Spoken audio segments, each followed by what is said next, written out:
Bem-vindo ao canal Total Audiolivros. Conferências introdutórias sobre psicanálise de Sigmund Freud, parte 3. Conferência 17. O sentido dos sintomas.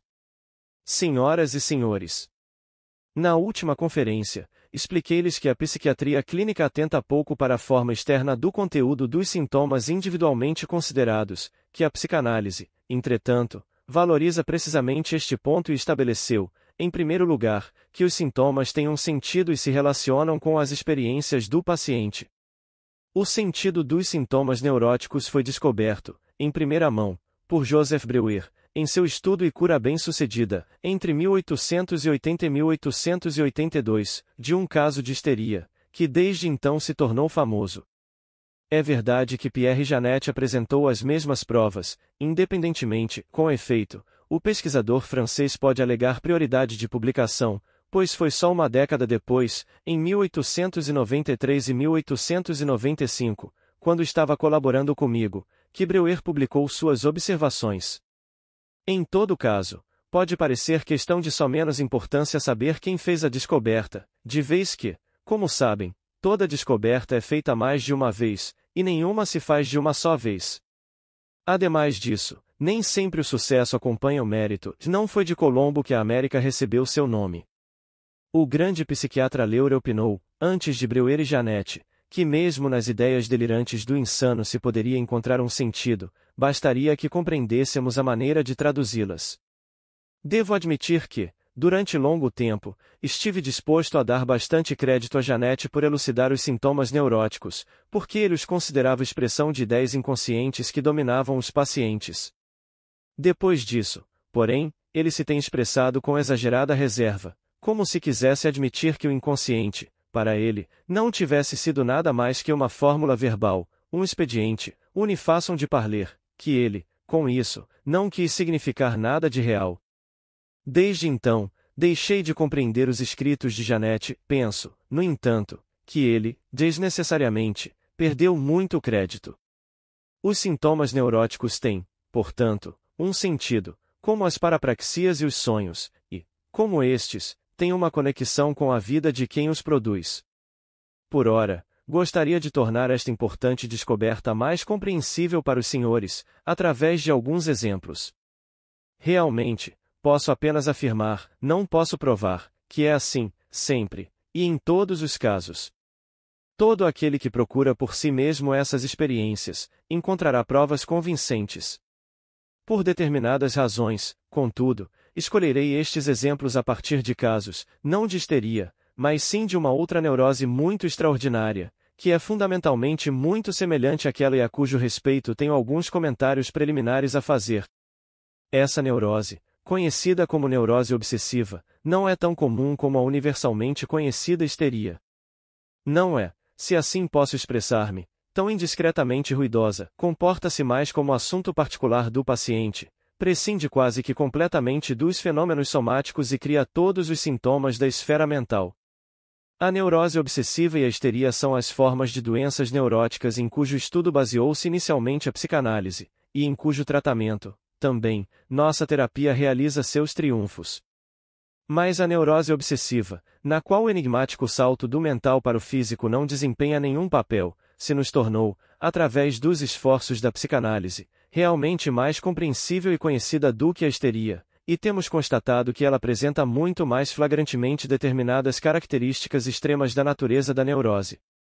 A neurose obsessiva manifesta-se no fato de o paciente se ocupar de pensamentos em que realmente não está interessado, de estar cônscio de impulsos dentro de si mesmo que lhe parecem muito estranhos, e de ser compelido a ações cuja realização não lhe dá satisfação alguma, mas lhe é totalmente impossível omitir.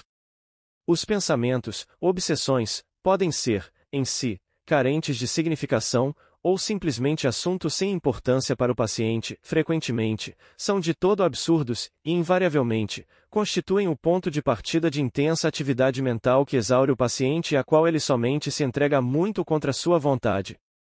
Obriga-se, contra sua vontade, a remoer pensamentos e a especular, como se tratasse dos seus mais importantes problemas vitais. Os impulsos, dos quais o paciente se apercebe em si próprio, Também podem causar uma impressão de puerilidade e falta de sentido, via de regra, porém, têm um conteúdo da mais assustadora categoria, tentando, por exemplo, a cometer graves crimes, de modo que não só os rechaça como alheios a si, mas deles foge com horror e se resguarda de executá-los recorrendo a proibições, renúncias e restrições em sua liberdade. Ao mesmo tempo, esses impulsos nunca, literalmente nunca, forçam seu caminho no rumo da realização, o resultado é que sempre obtém vitória a fuga e as precauções. Aquilo que o paciente realmente efetua, os denominados atos obsessivos, são coisas muito inofensivas e certamente banais, na sua maior parte repetição ou elaborações rituais das atividades da vida corrente. Essas atividades obrigatórias, tais como ir deitar, lavar-se, vestir-se ou andar a pé, se tornam, contudo, tarefas extremamente fatigantes e quase insolúveis. Nos diferentes casos e formas de neurose obsessiva, as ideias, os impulsos e as ações patológicas não se combinam em proporções iguais, via de regra, um ou outro desses fatores domina o quadro e dá seu nome à doença, mas o elemento comum em todas essas formas é suficientemente inconfundível. Certamente, esta é uma doença louca. A imaginação psiquiátrica mais extravagante não teria conseguido, segundo penso, construir nada semelhante, e só mesmo vendo-a diante de si a cada dia, é que se é levado a acreditar nela. No entanto, não suponham que ajudarão o paciente, nem de longe, admoestando-o para que adote uma nova conduta, deixe de ocupar-se com esses pensamentos absurdos e faça algo sensato em lugar de suas extravagâncias infantis. Ele próprio gostaria de fazê-lo, pois está perfeitamente lúcido, compartilha da opinião dos senhores acerca de seus sintomas neuróticos, e até mesmo expressa-a espontaneamente aos senhores. Só que ele próprio não consegue ajudar-se a si mesmo. O que é posto em ação, em uma neurose obsessiva, é sustentado por uma energia com a qual provavelmente não encontramos nada comparável na vida mental normal. Existe uma coisa apenas, que ele pode fazer, realizar deslocamentos, trocas, pode substituir uma ideia absurda por outra um pouco mais atenuada, em vez de um cerimonial pode realizar um outro. Pode deslocar a obsessão, mas não removê-la. A possibilidade de deslocar qualquer sintoma para algo muito distante de sua conformação original é uma das principais características desta doença. Ademais, surpreende que, nesta condição, as contradições, polaridades, com as quais a vida mental está entretecida, emergem de maneira especialmente nítida, diferenciada. Além das obsessões, de conteúdo positivo e negativo, a dúvida se faz notar na área intelectual, e lentamente começa a corroer até mesmo aquilo que geralmente é tido como muito certo. A situação inteira termina em um grau sempre crescente de indecisão, perda da energia e restrição da liberdade. Ao mesmo tempo, o neurótico obsessivo inicia seus empreendimentos com uma disposição de grande energia, frequentemente é muito voluntarioso e, via de regra, tem dotes intelectuais acima da média. Geralmente atingiu um nível de desenvolvimento ético satisfatoriamente elevado, mostra-se superconsciencioso, e tem uma correção fora do comum em seu comportamento. Os senhores podem imaginar que não é pouco o trabalho que se requer para se poder penetrar, por pouco que seja, nessa miscelânea de traços de caráter e de sintomas. E, de início, não pretendemos nada mais do que compreender alguns desses sintomas e conseguir interpretá-los. Talvez os senhores desejassem conhecer, antes disso, e tendo em mente nossos contatos anteriores, que atitude a psiquiatria contemporânea adota em relação aos problemas da neurose obsessiva. Está aí um capítulo árido. A psiquiatria dá nomes às diferentes obsessões, mas não diz nada mais acerca das mesmas. Por outro lado, insiste em que são degenerados em aqueles que sofrem desses sintomas. Isto proporciona pouca satisfação, de fato, é um julgamento de valores, uma condenação, em vez de uma explicação. Supõe-se acharmos que todas as possíveis espécies de excentricidade conseguem ocorrer em degenerados. Pois bem, é verdade que devemos considerar aqueles que desenvolvem tais sintomas como sendo algo diferentes, em sua natureza, de outras pessoas. Podemos, no entanto, perguntar que são eles mais degenerados do que outros neuróticos, do que os pacientes histéricos, por exemplo, ou aqueles que adoecem de uma psicose? Também aqui, a caracterização é, evidentemente, muito genérica. Com efeito, cabe-nos a dúvida quanto a saber se existe absolutamente qualquer justificativa para essa generalização, quando sabemos que esses sintomas ocorrem também em pessoas renomadas, de capacidade especialmente elevada, de capacidade importante para o mundo em geral. É verdade que, graças à sua própria descrição e às falsificações de seus biógrafos, pouco sabemos dos aspectos íntimos dos grandes homens que são nossos modelos. Não obstante, também sucede um deles, como Émile Zola, poder ser um fanático da verdade, e, assim, ficamos conhecendo seus muitos estranhos hábitos obsessivos, dos quais foi vítima a vida inteira. A psiquiatria inventou uma maneira de falar em Degeneres superiors. Muito bonito. Mas, na psicanálise, constatamos que é possível eliminar permanentemente esses estranhos sintomas obsessivos, assim como outras queixas, e, também, em pessoas não degeneradas. Eu próprio logrei repetidos êxitos neste ponto. Apresentar-lhes-ei apenas 2 exemplos da análise de um sintoma obsessivo, e um deles, uma antiga observação, e não posso encontrar outra melhor que a substitua, e um outro exemplo, encontrei-o recentemente. Limito-me a este pequeno número, de vez que é impossível, nestes relatos, evitar ser muito dispersivo e entrar em todos os detalhes.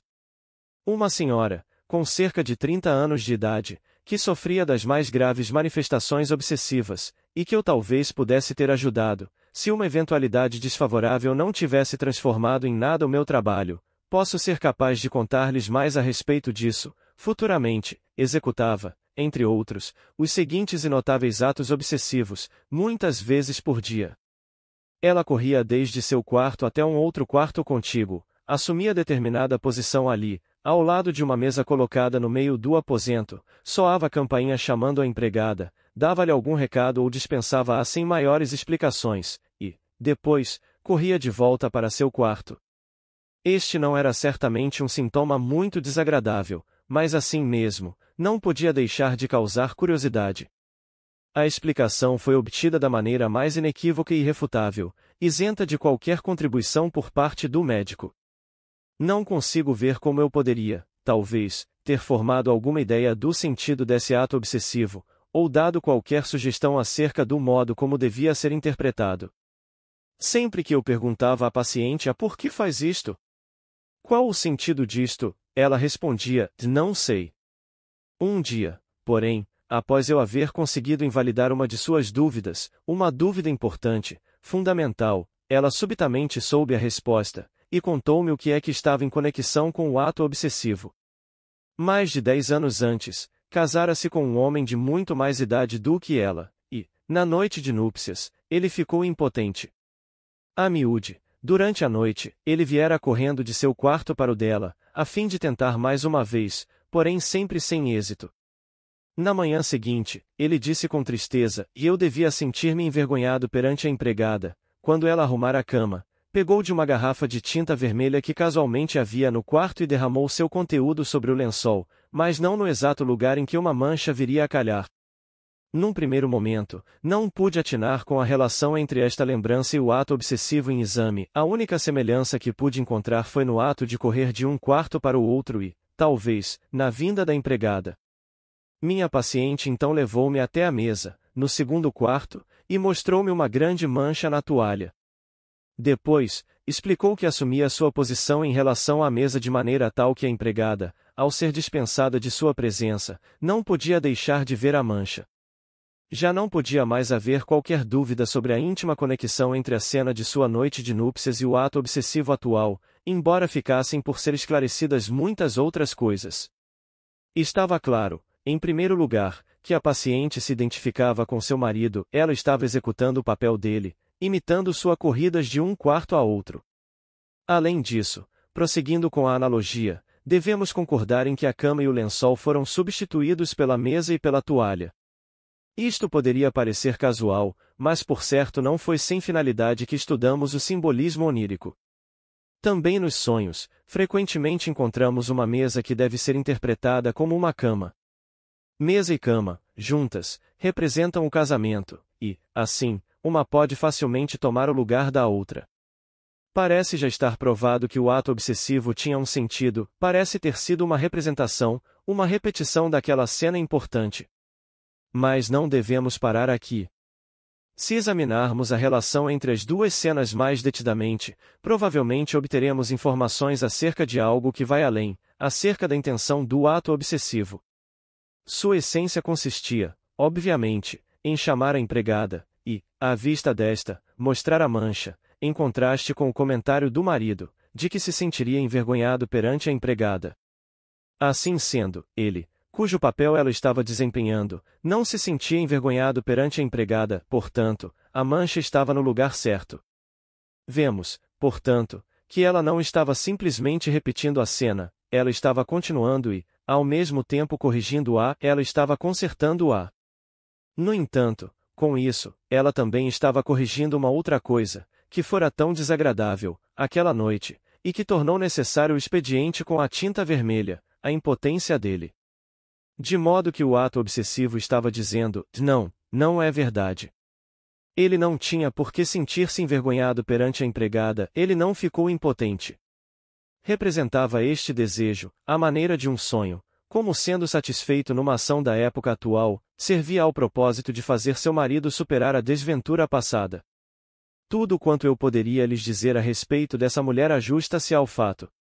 Ou, mais corretamente falando, tudo mais que sabemos a respeito do caso abre o caminho, mediante esta interpretação ininteligível. A mulher estivera separada de seu marido, durante anos, e estava debatendo-se com a intenção de obter divórcio legal. Contudo, não havia como livrar-se dele, ela era forçada a permanecer fiel a ele, retirou-se do mundo para não ser tentada, em sua imaginação, desculpava-o e engrandecia as qualidades dele. Na verdade, o mais profundo segredo de sua doença consistia em que, através desta doença, protegia seu marido de comentários maldosos, justificava-se por estar separada dele e possibilitava-lhe levar uma vida separada cômoda. Assim, a análise de um ato obsessivo inócuo conduziu ao mais íntimo âmago de uma doença, mas, ao mesmo tempo, revelou-nos uma parte não pequena do segredo da neurose obsessiva em geral. Estou satisfeito por fazê-los deterem-se um pouco neste exemplo, porque reúne condições que não se poderia esperar encontrar facilmente em todos os casos.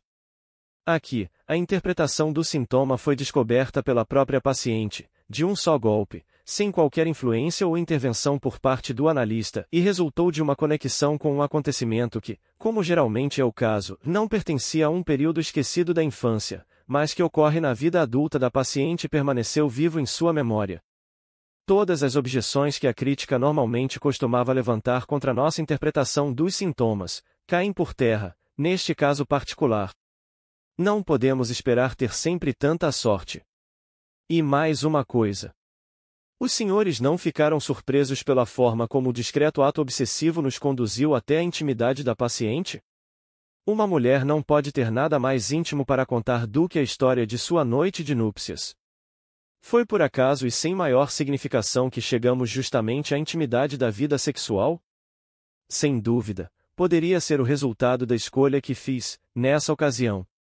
Não sejamos apressados demais em formar nosso julgamento, e passemos ao meu segundo exemplo, que é de tipo bem diferente, uma amostra de uma espécie muito comum, um ritual de dormir.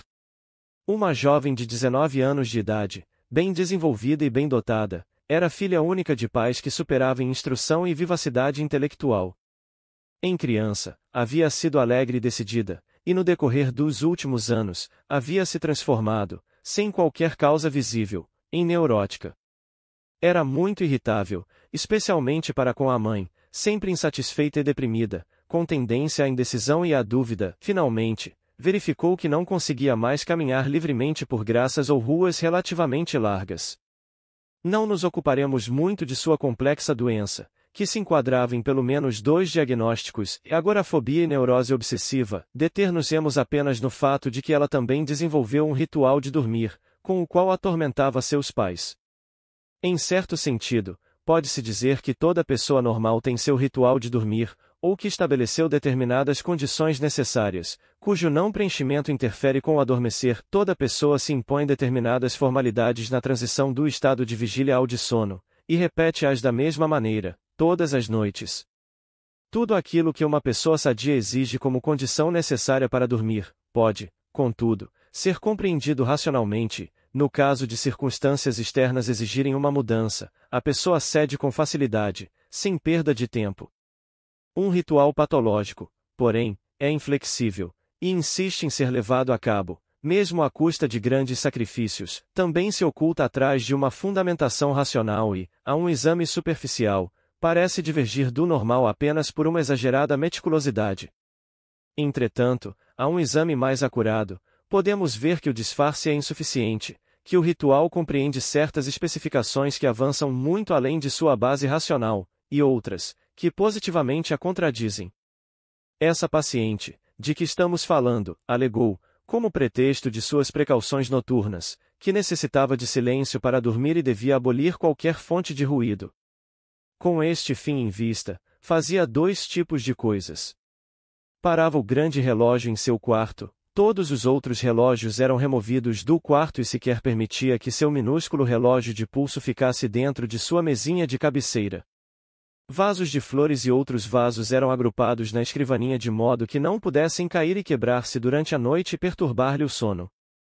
Ela se apercebia de que estas medidas só podiam encontrar uma justificativa ostensiva na observância da regra do silêncio. O tic-tac de seu pequenino relógio de pulso não poderia ter sido audível, ainda que fosse deixado na mesa de cabeceira, e todos temos experiência do fato de que o tic-tac regular de um relógio de pêndulo nunca perturba o sono, mas age, isto sim, como soporífero. Admitiu também que seu medo de que os vasos de flores e outros vasos, se deixados em seus lugares, pudessem cair e quebrar-se por si mesmos, carecia de qualquer fundamento. No caso de outras especificações feitas pelo ritual, abandonava-se o pretexto da necessidade de haver silêncio. Na verdade, a exigência de que a porta entre seu quarto e o quarto dos pais devesse permanecer entreaberta, exigência que ela satisfazia colocando diversos objetos no vão da porta, parecia, pelo contrário, agir como fonte de ruídos perturbadores. As especificações mais importantes referiam-se, todavia, à cama propriamente dita. O travesseiro, na parte superior da cama, não devia tocar o encosto de madeira da cabeceira. O travesseiro pequeno devia repousar sobre o travesseiro grande, somente numa posição específica, ou seja, de modo a configurar a forma de um diamante. A cabeça devia repousar, então, exatamente no sentido do diâmetro maior do diamante. O edredom, ou induchen, como o chamamos na Áustria, tinha de ser, antes de colocado sobre a cama, sacudido de tal maneira, que a parte inferior ficasse muito volumosa. Depois, no entanto, ela jamais deixava de aplanar esse acúmulo de penas, comprimindo-o para os lados. Com a permissão dos senhores, desprezarei os demais detalhes, muito banais, do ritual, não nos ensinariam nada de novo e nos levariam para bem longe de nossos objetivos. Os senhores não devem, contudo, negligenciar o fato de que tudo isso não se fazia sem dificuldades. Havia sempre apreensão de que as coisas não tivessem sido feitas corretamente. Tudo tinha de ser verificado e repetido, dúvidas assaltavam ora uma, outra das medidas de segurança, e o resultado era que se gastavam nisso 2 ou 3 horas, durante as quais a jovem não podia dormir, e também não haveria de permitir que dormissem os seus atemorizados pais. A análise destes tormentos não se faz tão simplesmente assim, como a análise do ato obsessivo de nossa paciente anterior. Fui obrigado a apresentar à jovem paciente determinadas alusões e propor interpretações, as quais sempre eram rejeitadas com um decidido e não ou aceitas com dúvidas desdenhosas. Passada essa primeira reação ou rejeição, seguiu-se, porém, uma época durante a qual ela se ocupava com as possibilidades que se lhe apresentavam, juntava associações às mesmas, referia recordações e estabelecia conexões, até que, por seu próprio esforço, passou a aceitar todas as interpretações. À medida que isso aconteceu, ela abrandou a execução de suas medidas obsessivas, e, antes mesmo do fim do tratamento, havia abandonado por completo o ritual. Os senhores devem entender também que o trabalho analítico, tal como o efetuamos hoje em dia, praticamente exclui o tratamento sistemático de qualquer sintoma isolado até ser inteiramente elucidado. Pelo contrário, vemo-nos obrigados a abandonar repetidamente um determinado tema, na expectativa certa de retornar a ele novamente, em outros contextos. A interpretação de seus sintomas, que estou por mostrar-lhes, é, em consonância com isto, uma síntese de achados que foram surgindo, interrompidos por outro trabalho, durante um período de semanas e meses. Nossa paciente gradualmente veio a constatar que era devido à sua qualidade de símbolos dos genitais femininos que os relógios eram retirados do meio de seus objetos de uso à noite. Os relógios, embora em outra parte tenhamos encontrado outras interpretações simbólicas para os mesmos, assumiram a significação genital devido à sua relação com processos periódicos e intervalos de tempo iguais. Uma mulher pode gabar-se de que sua menstruação funciona com a regularidade de um relógio. A ansiedade de nossa paciente, porém, estava voltada em especial contra a possibilidade de ela ter o seu sono perturbado pelo tic-tac de um relógio. O tic-tac do relógio pode ser comparado com a pulsação ou latejamento do clitóris durante a excitação sexual. Realmente ela havia, repetidas vezes, acordado durante a noite com essa sensação, que agora se lhe tinha tornado desagradável, e expressou esse medo de uma ereção através da regra de que todos os relógios em funcionamento deviam ser removidos de perto de si, durante a noite. Vasos de flores, assim como todos os vasos, também são símbolos sexuais. Tomar precauções para que não caíssem e não se quebrassem durante a noite, portanto, não deixava de ter seu correto sentido.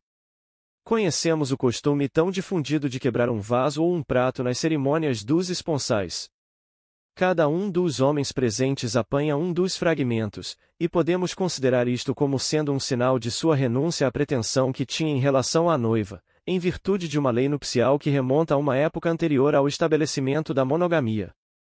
Com relação a esta parte de seu ritual, a jovem referiu uma lembrança e diversas associações.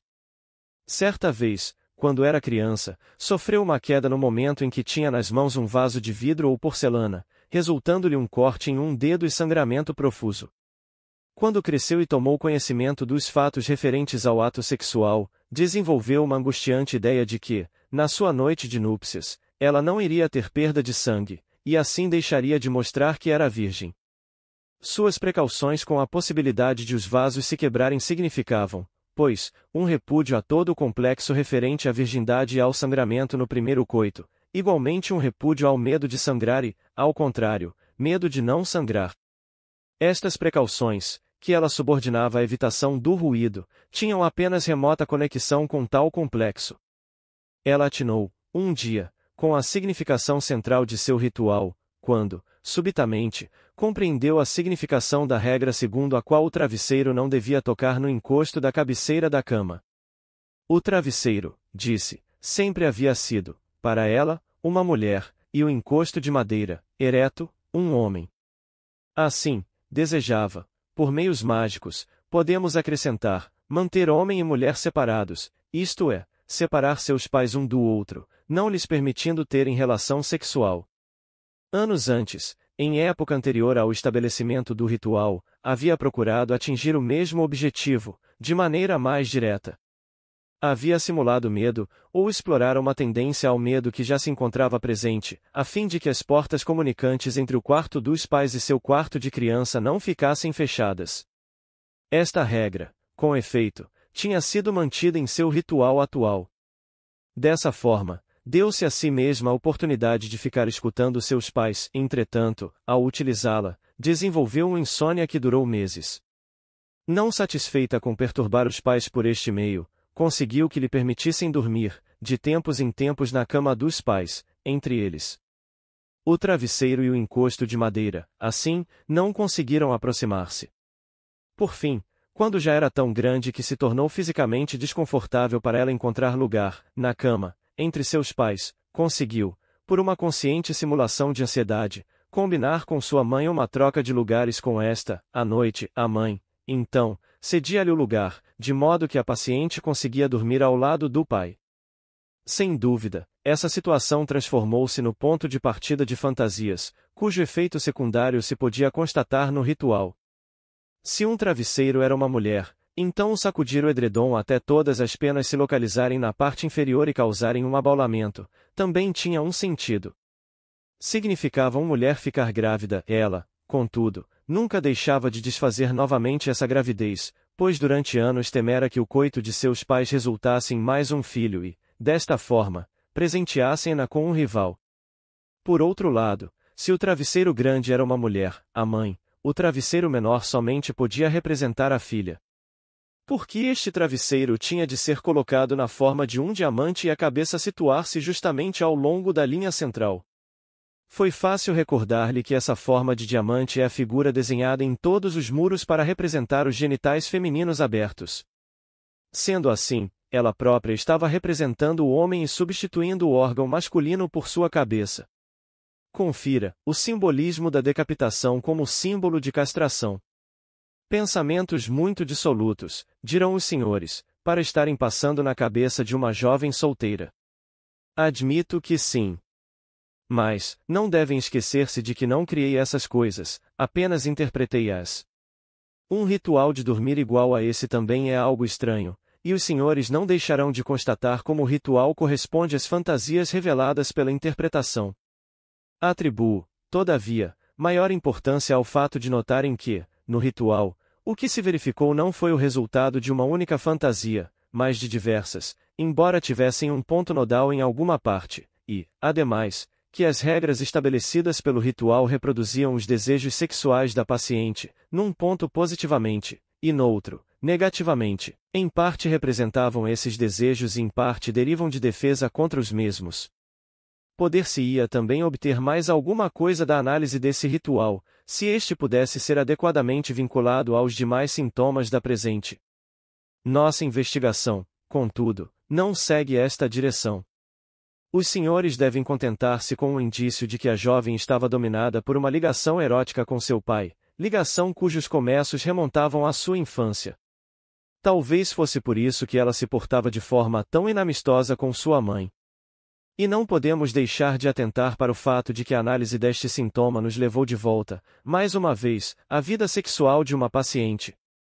Talvez nos surpreendêssemos menos com isso, à medida que mais frequentemente compreendemos o sentido e a intenção dos sintomas neuróticos. Mostrei-lhes, portanto, como base em 2 exemplos escolhidos, que os sintomas neuróticos, como as parapraxias e os sonhos, possuem um sentido e têm íntima conexão com as experiências do paciente.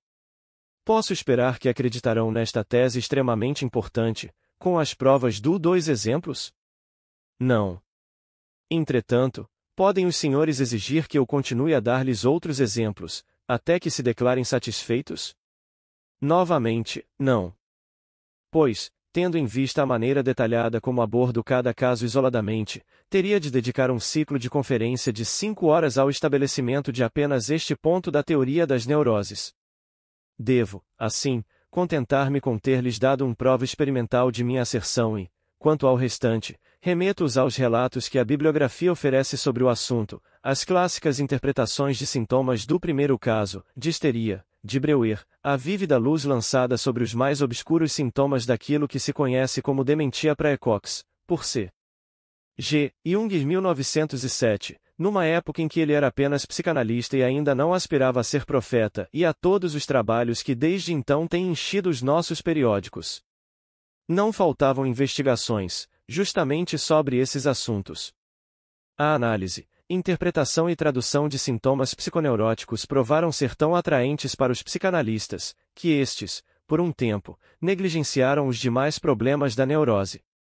Se algum dos senhores empreender exercícios desta natureza, certamente terá uma poderosa impressão da quantidade de provas documentais. Mas também se defrontará com uma dificuldade. O sentido de um sintoma, conforme verificamos, possui determinada conexão com a experiência do paciente. Quanto mais individual for a forma dos sintomas, mais motivos teremos para esperar que seremos capazes de estabelecer esta conexão.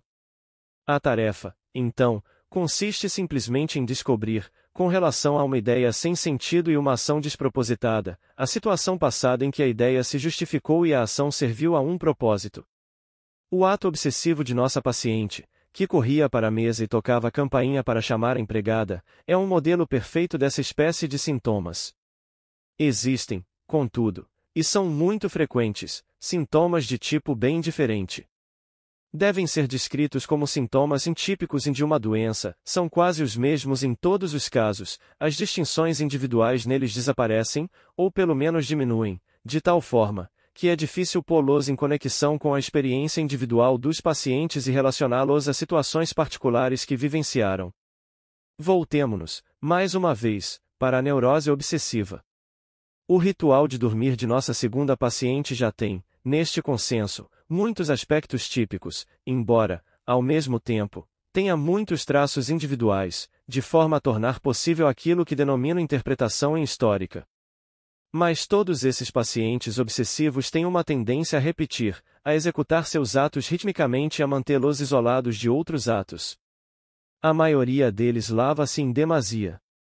Pacientes que sofrem de agorafobia, topofobia ou medo de espaços, que não consideramos mais como neurose obsessiva, mas descrevemos como histeria de angústia, frequentemente repetem os mesmos aspectos, em seus sintomas, com enfadonha monotonia, têm medo de espaços fechados, de amplas praças descampadas, de estradas e ruas longas. Sentem-se protegidos quando acompanhados de um conhecido ou seguidos por um veículo, e assim por diante. Com um background semelhante, diferentes pacientes, não obstante, exibem suas exigências individuais, manhãs, como se costuma dizer, que, em alguns casos, se contradizem abertamente umas às outras. Um paciente evita apenas ruas estreitas, e um outro, somente ruas largas. Um consegue sair somente se houver poucas pessoas na rua, ao passo que um outro apenas sai se existem muitas. Da mesma forma, a histeria, apesar da quantidade de traços individuais, possui em exagero sintomas comuns, típicos, que parecem opor-se a qualquer derivação histórica fácil.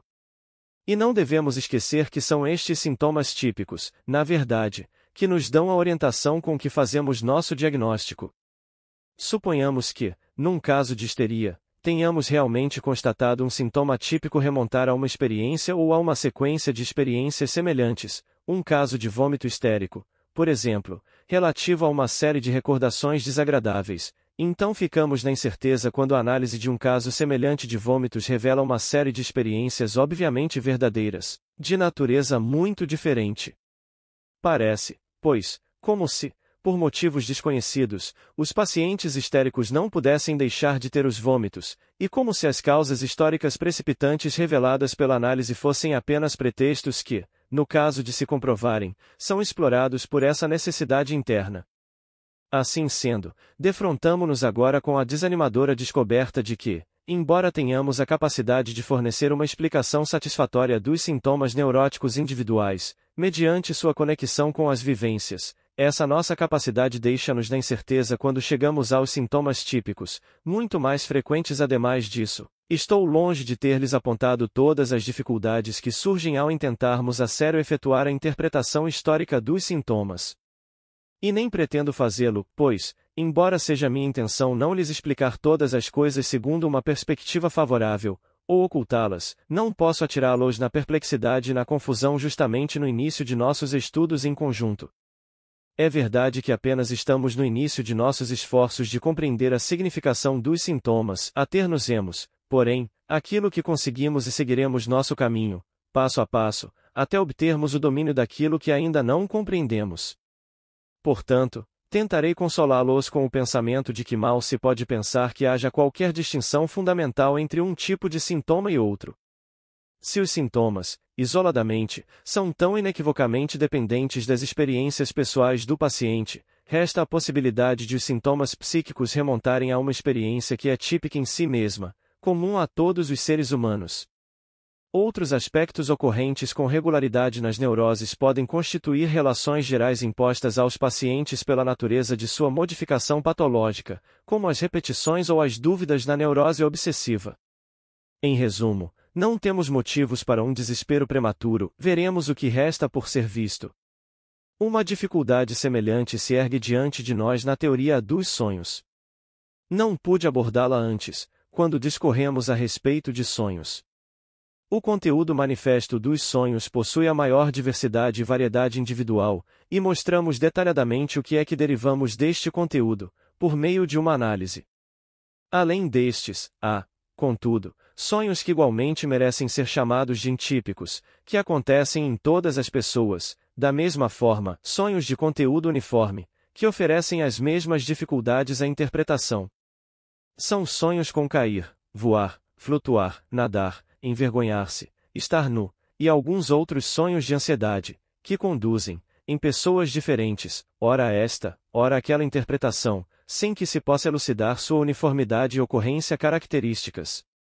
Mas também nesses sonhos observamos ser este substrato comum enriquecido por acréscimos que variam de indivíduo para indivíduo, e é provável que, com a ampliação de nossos conhecimentos, se torne possível, sem empecilhos, incluir também esses sonhos na compreensão da vida onírica, que adquirimos de outros sonhos. Obrigado por visitar o canal Total Audiolivros.